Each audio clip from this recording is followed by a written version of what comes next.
Assalamualaikum warahmatullahi wabarakatuh. Selamat pagi semuanya. Para kader Demokrat di mana saja berada, baik kubu pro AHY maupun pro KLB, agar tidak salah persepsi, tidak membuat opini yang salah tentang saya. Izinkan saya menyampaikan sekilas perjalanan saya di Partai Demokrat yang saya lihat, yang saya dengar, dan yang saya rasakan sendiri. Saya mantan kader yang tidak punya kepentingan apapun terhadap Demokrat. Saya keluar dan mundur atas kemauan sendiri, tidak ada tekanan dan paksaan, sudah kemauan saya sendiri. Saya ingin istirahat dari dunia politik pada tahun 2015. Saya mundur dari ketua DPC dan ketua dan DPRD, anggota DPRD Lampung Tengah. Saya adalah mantan kader yang 2 kali menjabat ketua DPC dari tahun 2006 sampai dengan 2015 periode. Di akhir masa jabatan saya mundur menjelang. Saudara sekalian, saya hanya ingin menceritakan sedikit pengalaman saya di Demokrat. Kenapa Demokrat bisa berjaya? Satu, yang pertama itu adalah ikon partai Pak SBY. Semua tidak bisa menolak itu. Semua tidak bisa mengabaikan itu. Beliau adalah tokoh nomor 1, ikon partai ini. Kedua, partai ini bergerak sehat saat itu. Kenapa?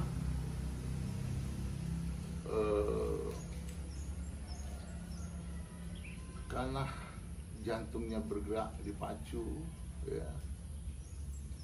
Detaknya bisa dirasakan oleh pengurus, bukan hanya DPC sampai PAC. Pada zaman dipimpin oleh Pak Adi Utomo dan sekjennya Kanda Marjuki Ali. Beliau berdua itu tahu persis bagaimana harus menjaga citra partai ini, baik di mata kader, pengurus partai maupun konstituen. Karena bagaimanapun juga, sejelek apapun juga,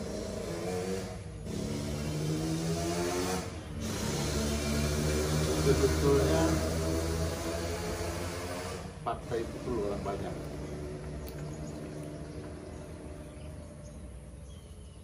Jangankan orang-orang pintar, orang hebat-hebat, orang buta, tuli, pincang pun dibutuhkan dalam setiap kontestasi, baik pilpres maupun pilkada di daerah. Jadi semua orang itu berguna. Saya ingat perjalanan saya saat jadi ketua DPC pertama. Wah, luar biasa. Euforia kader itu luar biasa. Lupa diri, sengketa, segala macam. Jadi ribut-ribut di Partai Demokrat dari awal. Tapi diramu oleh dua maestro, Hadi Utomo dan Kanda Marzuki, merangkul turun ke bawah. Perlu dicatat ya, Hadi Utomo itu pernah 2 kali berkunjung ke Lampung Tengah. Pertama saat pembukaan kompetisi bola pertama di Lampung Tengah, di lapangan Persida, beliau yang membuka. Kedua berkunjung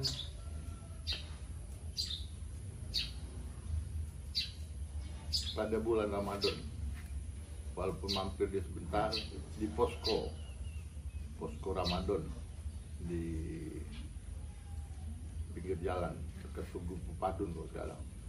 Dalam perjalanan beliau ke Waikanan dan Sumatera Selatan, segitunya loh, segitunya jasa Pak Hadi Utomo. Saya dengar terakhir putra dan putri Pak Hadi Utomo malah hengkang dari Demokrat. Dua-duanya ke Nasdem saat ini. Semua dirangkul sama beliau.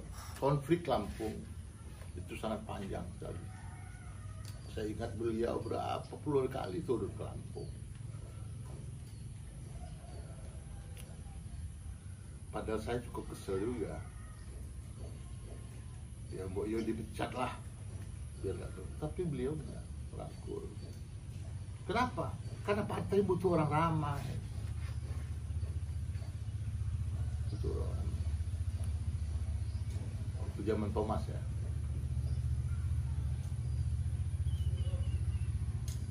Dan perlu diketahui juga, Thomas itu tidak dipecat karena ada beberapa alasan yang logis sehingga Hadi Utomo mengeluarkan surat karena tidak berjalannya muscap di kabupaten. Kalau tidak salah baru Lampung Tengah,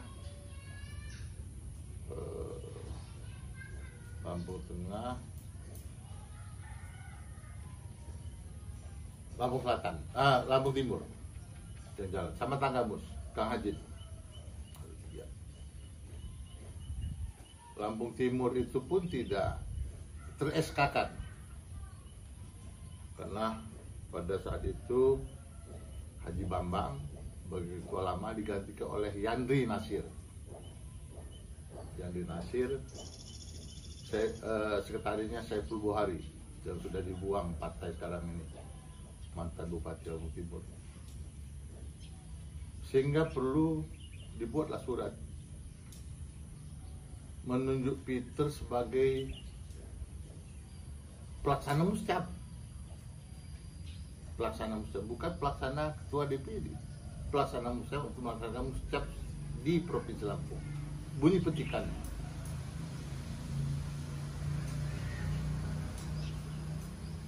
Jadi Thomas diberikan kewenangan untuk mengatur yang lain, untuk muscap itu Peter sendiri. Jadi saya ingat saat rapat Thomas dan rekan-rekan termasuk Bu Dian itu mau mengajukan petun. Di rapat itu boleh tanya sama Thomas, sama Bu Dian, saya yang tidak setuju petun.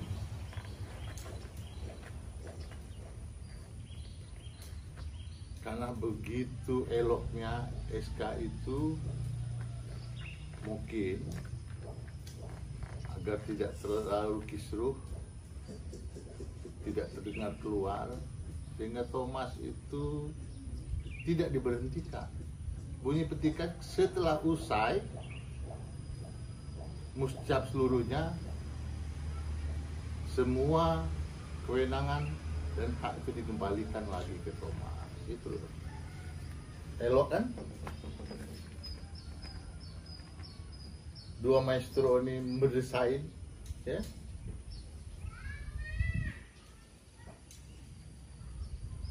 Thomas saja yang sudah mungkin sudah capek lah dia. Sehingga usai muscap seluruh Lampung ini beliau tidak mau kembali lagi, udah. Tapi bukan salah Pak Sutomo, bukan salah Pak Marzuki Ali. Pada saat pemilu 2019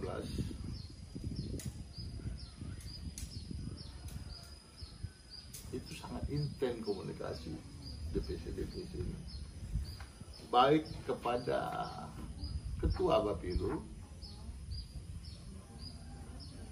Pak Yahya, Majen Yahya, Mayor Jenderal Purnawirawan Yahya, maupun pada Ketua dan Sekjen. Tidak seorang pun Ketua DPC yang tidak menyimpan nomor HP ketiganya. Semua bisa komunikasi. Saya yang belum pernah ke rumah Pak Yahya saja, Ketua Bapilu. Kalau ke rumah Sekjen dan Ketum saya sudah berkali-kali, dan pasti makan. Begitu loh cara orang menghargai, mewongke seorang kader yang datang ke Jakarta. Begitu, tipis-tipis saja sebetulnya, saling membutuhkan, take and give, ya.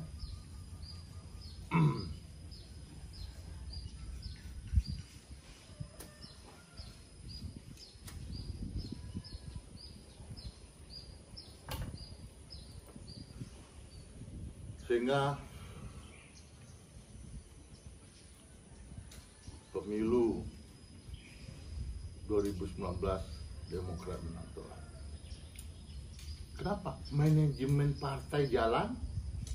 Saya setuju dengan yang disampaikan oleh Kanta Marzuki Ali. Serangan udara SBY kuat, serangan laut, darat itu partai. Siapa komandonya? Yang bisa merangkul, ya, semua kader di daerah, berkunjung, buka nomor HP, ya. Jangan membuat keputusan-keputusan yang fatal, yang salah dikit pecat,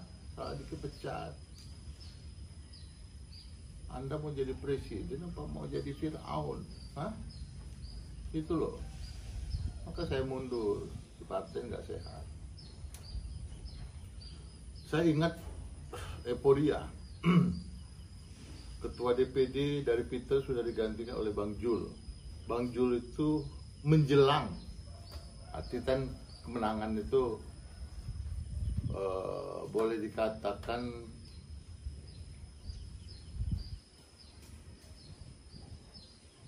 ya menerima berkah. Pada suatu rapat dengan tim dari Jakarta, beliau mengatakan, agak menuding saat itu, kalian jangan terlalu bangga Demokrat menang di Lampung, karena kemenangan Demokrat ini itu mutlak karena SBY. Wah, saya dalam hati saya agak kecil hati loh. Begitu sulitnya kita gitu bekerja, kok dikatakan SBY. Saya pada waktu itu interupsi kawan-kawan, saya bilang, maaf Ketua, kemenangan partai ini semua elemen bekerja. Kalau hanya citra SBY, saya bilang nggak usah ngitung di Indonesia, di Lampung semua kabupaten harus menang dong. Kalau sekedar hanya citra, benar kan? Citra SBY yang bagus diramu dengan struktur partai yang solid, yang bergerak, itu kunci kemenangan. Kalau sekedar citra, semua kabupaten di Lampung itu menang semua. Bahkan saat itu ada yang tidak ada kursi. Mudah-mudahan dipahami ini sebagai masukan siapapun pemimpin partai ke depan. Kalau saya tidak punya minat lagi, saya datang Saya dengar KLB itu dari 2019 loh, dari Pak SBY, maksud Papua. Ya saya nggak pernah, saya terkuping. Saya tidak mau mendengarkan dan tidak mau melihat, dan saya tidak peduli karena saya berkata lagi. Konsekuensi mundur, saya harus tidak bicara itu. Nah, menjelang KLB ada salah seorang yang dipecat juga menghubungi saya. Itu pun saya iya-iyakan aja. Bukan saja, kenapa lah saya ini, orang sudah mundur kok. Klimaknya kenapa saya ikut pada tanggal 27 Februari. Kanda Marzuki Ali telepon saya secara langsung. Curhat. Wah. Dipecat. Saya berpikir orang sebaik ini, sejujur ini, secerdas kalau saya bilang. Cerdas. Dia bisa menggerakkan banyak orang. Selalu difitnah. Selalu dia aniaya. Karena Marzuki Ali itu sama seperti saya. Kalau AA gitu, nggak bisa jilat-jilat kayak Sengkuni itu. Ya kan, yang penting dia bekerja aja. Itulah keikutsertaan saya di KLB, dan tidak membawa mengatasnamakan siapa-siapa, dan tidak perlu apa-apa. Saya tidak ada target apa-apa.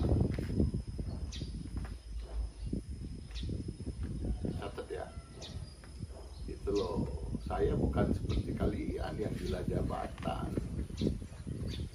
sehingga kaki terinjak pun kalian nggak bisa ngejerit karena takut. Nah, singkat cerita, setelah Anas, saya potong aja, terlalu panjang kalau cerita Kongres 2 di Bandung. Singkat cerita, setelah Anas ditersangkakan, betul hati ini udah ciut loh. Catat ya.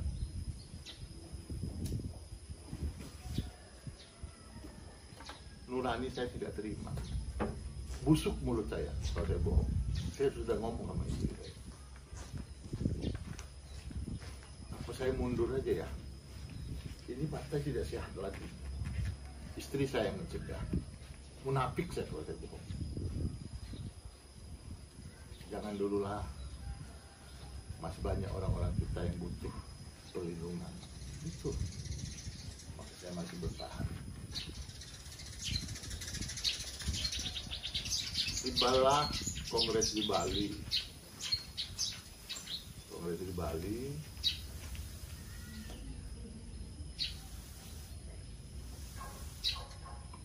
Saya mendukung Marzuki Ali. Jujur. Sehingga saat itu ada berita dari Lampung, saya duluan ke Bali, saya mau dipecat. Saya bilang, saya memang nggak usah itu, saya memang udah mau berpikir mau mundur kok. Pecat. Yang menyampaikan itu saya nggak mau bohong-bohong ya. Agus Revolusi sama Nero Kunang. Kata Agus Revolusi, coba gue cek. Saya ke rapat di Lampung kemarin, yang tidak mau tanda tangan, mau dipecat. Salah satunya saya. Karena saya, Eki, bertiga. Tapi ya, yang dua itu Allahu a'lam bisawab. Apakah mereka sudah taken apa enggak? Lupa hati kita nggak tahu. Ya. Ya, mau pecat. Wih, saya tunggu, gue bilang. Saya tunggu. Di salah satu hotel di Jakarta. Tanya sama Nero Kunang. Udah, temuin dulu Ketua Ridho, kata Nero. Ingat, cepet. catat. Saya bilang nggak perlu ketemu lah. Saya tunggu surat pemecatan sekarang. Itu sebelum kongres. Dan saya nggak mau tanda tangan.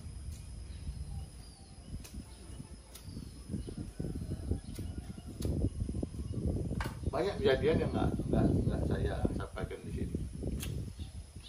Nggak tabu kalau saya sampaikan.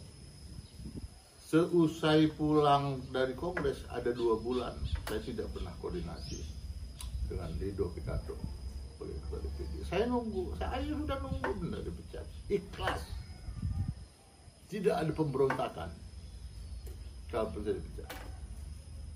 2 bulan malah telepon beliau berdering langsung, bang bantu kata bantu itu. Nah, kenapa? Saya mau disidang Mahkamah Partai. Kenapa? PO 16 itu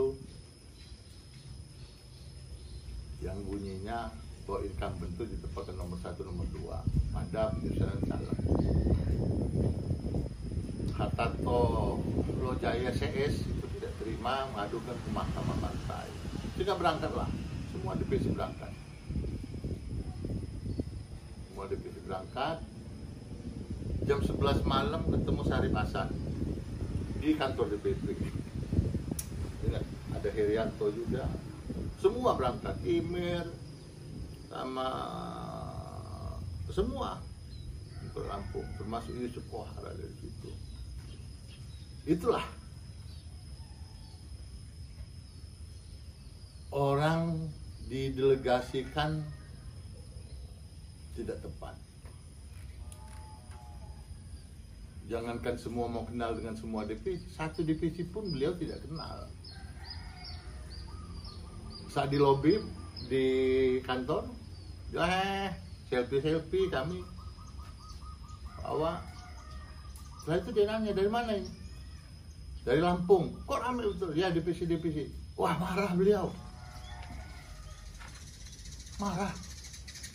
Karena targetnya Ridho itu mau dipecat, bilang pilgub. Oh, kalian tidak diundang. Kenapa datang? Hanya saya yang menjawab. Catat ya, Pak, kami di sini memang tidak undang, tapi kami akan menjelaskan bahwa ketua DPD itu mengambil tindakan, mengambil langkah itu tidak menempatkan incumbent karena usulan kami, ngarang-ngarang saya. Karena penyusunan caleg itu saya juga nggak tahu. Tapi memang benar ada incumbent yang tidak kerja. Kenapa? Karena kami yang tahu kerja-kerja politik anggota dewan. Enak amat dia Pak. 5 tahun datang turun sekali. Subjektif kamu. Marah dia. Bapak yang subjektif, saya bilang. Dengar dulu. Saya diinjek sama Herianto. Waktu itu PLT Kota Bandar Lampung.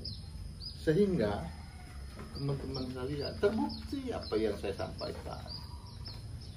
Ini saya takut bukan tidak hormat dengan SBY, akan didelegasi kepada orang-orang yang tidak tepat.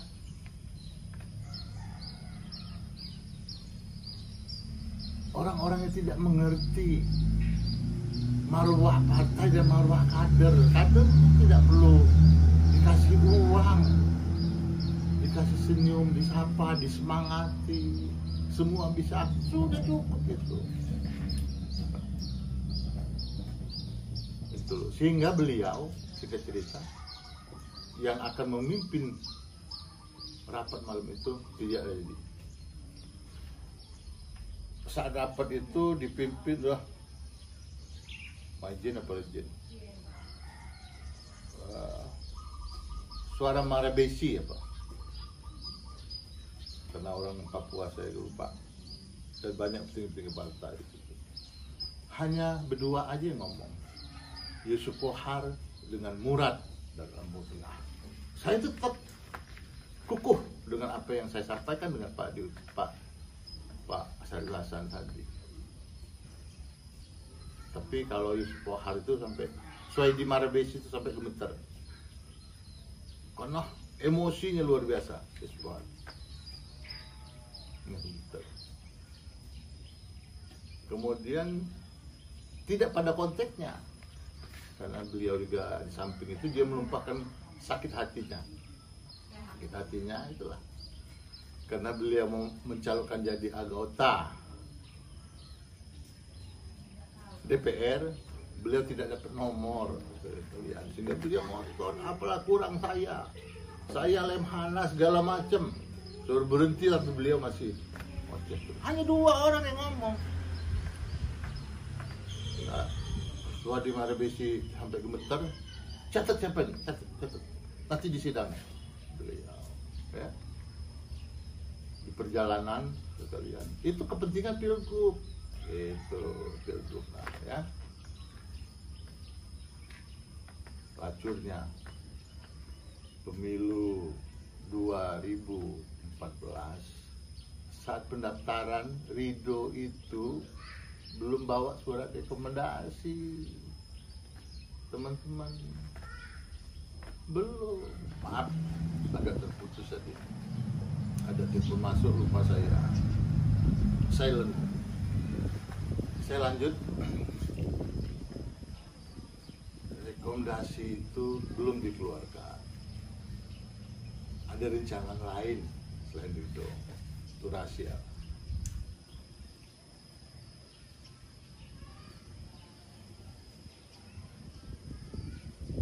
Intinya teman-teman sekalian,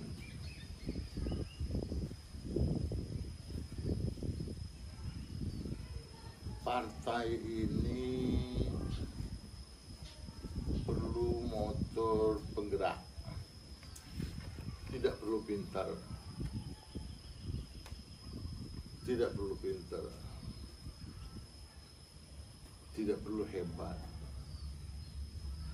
tidak perlu gini.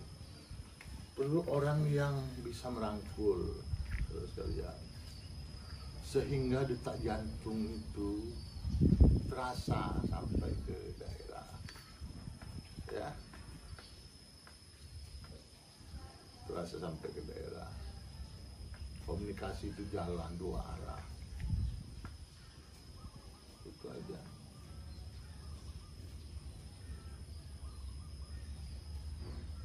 Mungkin kalau ada yang kurang akan saya jelaskan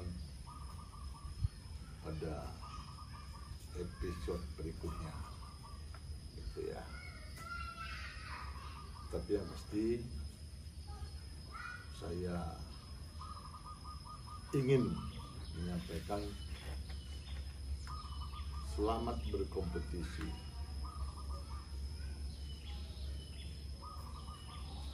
Untuk kader,